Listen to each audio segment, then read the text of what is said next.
Narito ang iyong lingguhang horoscope para sa Libra para sa araw ng January 25 hanggang January 31. Sa pagsisimula ng linggong ito mula January 25, mararamdaman mo ang isang malakas na pagnanais na magkaroon ng balanse sa lahat ng aspeto ng iyong buhay. Ang iyong kakayahang magtimbang ng mga sitwasyon ay magiging napakahalaga habang hinaharap mo ang mga hamon sa iyong paligid. Ang linggong ito ay nag-aanyaya sa iyo na ayusin ang anumang hindi pagkakaunawaan sa iyong mga kaibigan o kasamahan sa trabaho. Mahalaga na manatili kang mahinahon at pairalin ang iyong pagiging makatarungan sa bawat desisyong kailangang gawin. Mula January 25 hanggang January 31, ang iyong kagandahang loob ay magsisilbing tulay upang mapaglapit ang mga taong may alitan. Siguraduhin na hindi mo nakakalimutan ang iyong sariling pangangailangan habang pinagbibigyan ang kagustuhan ng ibang tao sa iyong paligid. Sa aspeto ng iyong karera, ang linggong ito ay magdadala ng mga bagong pakikipagtulungan na maaaring magbunga ng malaking tagumpay sa hinaharap. Ang iyong kakayahan sa diplomasya ay mapapansin ng iyong mga nakakataas, lalo na sa mga pagpupulong na gaganapin sa pagitan ng January 25 at January 31. Maaaring may mga oportunidad para sa isang malikhaing proyekto na nangangailangan ng iyong masining na pananaw at husay sa disenyo. Huwag matakot na magbahagi ng iyong mga ideya dahil ang mga ito ay magdadala ng sariwang perspektibo sa inyong opisina. Ang pagpapanatili ng magandang relasyon sa iyong mga katrabaho ang siyang magiging susi mo upang gumaan ang bawat gawain na nakalaan sa iyo. Manatiling tapat sa iyong mga mithiin habang ikaw ay nakikibahagi sa tagumpay ng buong grupo sa trabaho. Pagdating sa iyong pananalapi, ang linggong ito ay nagbabala sa iyo na maging mas maingat sa mga gastusing may kinalaman sa pakikisalamuha sa iba. Mula January 25, maaaring magkaroon ng mga imbitasyon sa mga pagtitipon na mangangailangan ng iyong budget, kaya matutong tumanggi kung kinakailangan. Ang iyong swerte sa pera ay nakasalalay sa iyong kakayahang magbalanse ng iyong kita at mga bayarin bago matapos ang buwan. January 31 ay mainam na araw upang pagnilayan ang iyong mga nagastos at gumawa ng plano para sa susunod na buwan. Iwasan ang mga biglaang investment na hindi mo palubos na napag-aralan ang mga kaakibat na panganib. Ang pagiging matalino sa paghawak ng yaman ay magbibigay sa iyo ng kapanatagan at seguridad sa mahabang panahon. Sa larangan ng pag-ibig, ang harmonya ang magiging pangunahing tema ng iyong relasyon sa buong linggo ng January 25. Para sa mga nasa isang relasyon, ito ang panahon upang muling pag-alabin ang tamis ng pagsasama sa pamamagitan ng tapat na pakikipag-usap. Kung ikaw ay single, ang iyong karisma ay magiging kapansin-pansin at maaari kang makatagpo ng isang tao na may parehong hilig sa sining at kultura. Ang panahong ito hanggang January 31 ay paborable para sa mga romantikong lakad o simpleng hapunan na puno ng makabuluhang usapan. Huwag hayaang ang iyong pag-aalinlangan sa pagpapasya ay maging hadlang sa pagpapahayag ng iyong tunay na nararamdaman. Ang pagiging bukas ng iyong puso ay magdadala ng ligaya na matagal mo nang hinahanap sa iyong buhay.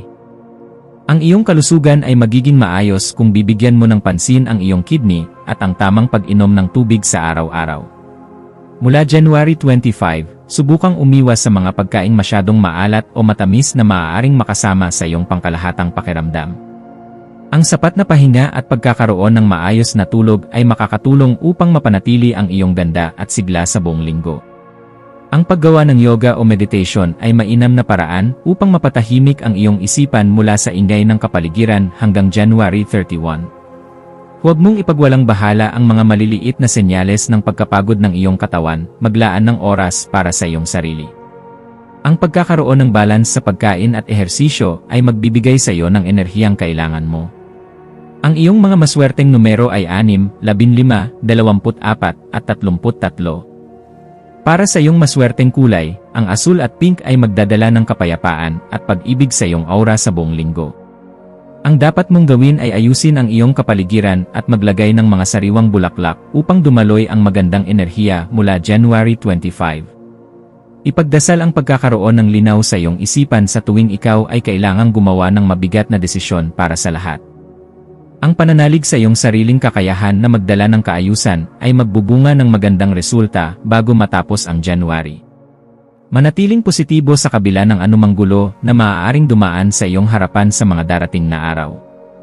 Dapat mong ipagdasal ang kaligtasan ng iyong mga ugnayan at ang pagkakaroon ng tapat na mga kaibigan sa iyong paligid. Humingi ng gabay upang hindi ka malinlang ng mga mabulaklak na salita ng ibang tao na walang mabuting layunin mula January 25. Ang panalangin para sa karunungan ay makakatulong sa iyo na makita ang katotohanan sa bawat sitwasyong iyong kakaharapin sa linggong ito.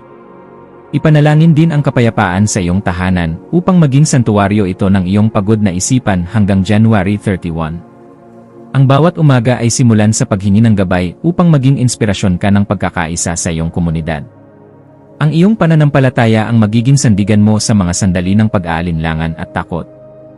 Sa pakikipagkapwa-tao, ikaw ay magiging boses ng katwiran at tagapamagitan sa mga alitang maaaring lumitaw sa iyong paligid. Ang iyong pagiging matulungin ay mapapahalagahan ng marami mula January 25 hanggang January 31, kaya huwag mag-atubiling tumulong. Maging maingat lamang sa pagbibigay ng pangako na maaaring mahirapan kang tuparin dahil sa dami ng iyong sariling gawain. Ang iyong pakikisalamuha sa iba ay magdadala ng mga bagong pagkakataon para sa social networking na makakatulong sa iyong mga plano.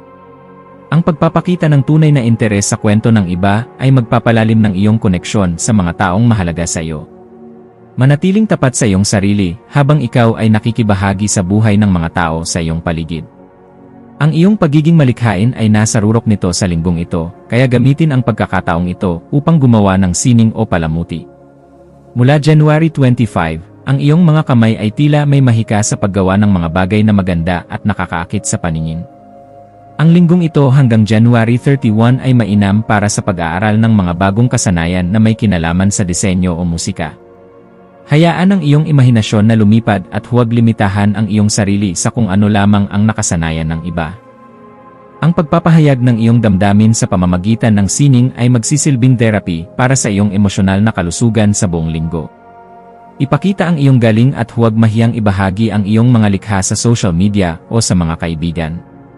Sa loob ng iyong tahanan, mararamdaman ang isang maaliwalas na kapaligiran kung sisimulan mo ang pag-aayos ng mga gamit mula January 25. Ang iyong pamilya ay aasa sa iyong kakayahang magbalanse ng mga damdamin sa loob ng bahay sa buong linggong ito. Maglaan ng oras para sa isang masayang hapunan kasama ang mga mahal sa buhay upang mapag-usapan ang mga plano para sa February. Ang pagkakaroon ng harmonya sa bahay ay magbibigay sa iyo ng sapat na lakas upang harapin ang mga hamon sa labas ng pintuan. Iwasan ang pagdadala ng stress mula sa trabaho patungo sa iyong pamilya upang hindi magkaroon ng tensyon bago ang January 31. Ang iyong tahanan ay dapat maging lugar ng tawanan at pagmamahalan sa bawat sandali ng iyong pamamalagi rito.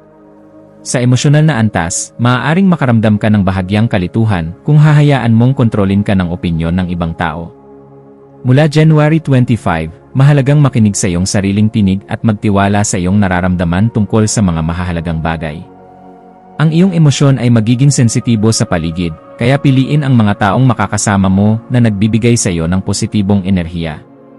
Ang January 31 ay panahon ng pagpapakawala sa mga negatibong damdamin na nagpabigat sa iyo nitong mga nakaraang linggo.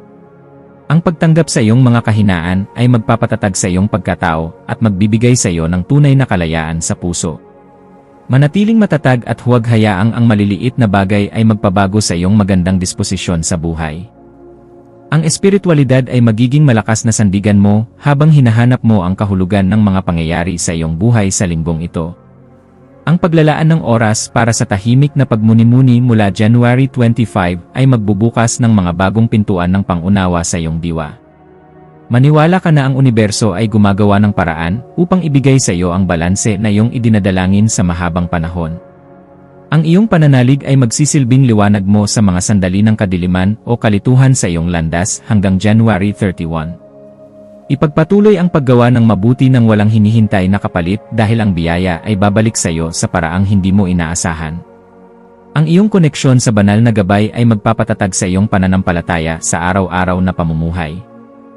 Sa kabuuan, ang linggong ito ay isang mahalagang yugto para sa iyong paglago bilang isang mas matimbang at matalinong individual.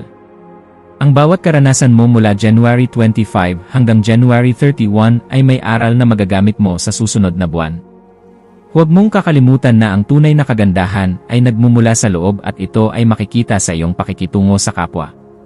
Ang iyong determinasyon na mapanatili ang kapayapaan ay magbubunga ng mga relasyong puno ng tiwala at respeto sa lahat. Manatiling nakatapak sa lupa habang inaabot mo ang iyong mga pangarap na bituin sa langit ng iyong karera.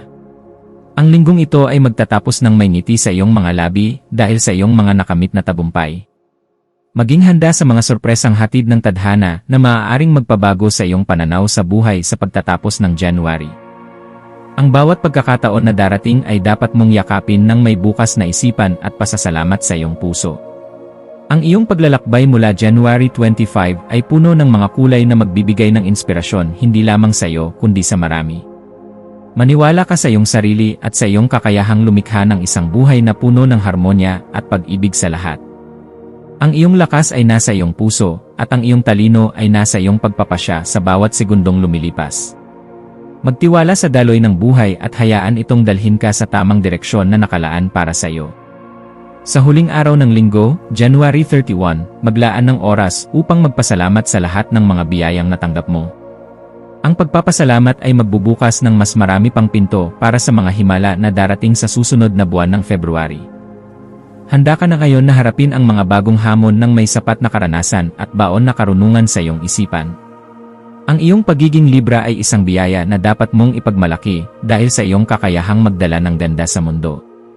Manatiling maging liwanag sa iba at huwag mapagod sa paggawa ng tama sa bawat pagkakataon na ibinibigay sa iyo. Ang iyong kinabukasan ay maliwanag at puno ng pag-asa habang ikaw ay naglalakad sa landas ng katotohanan.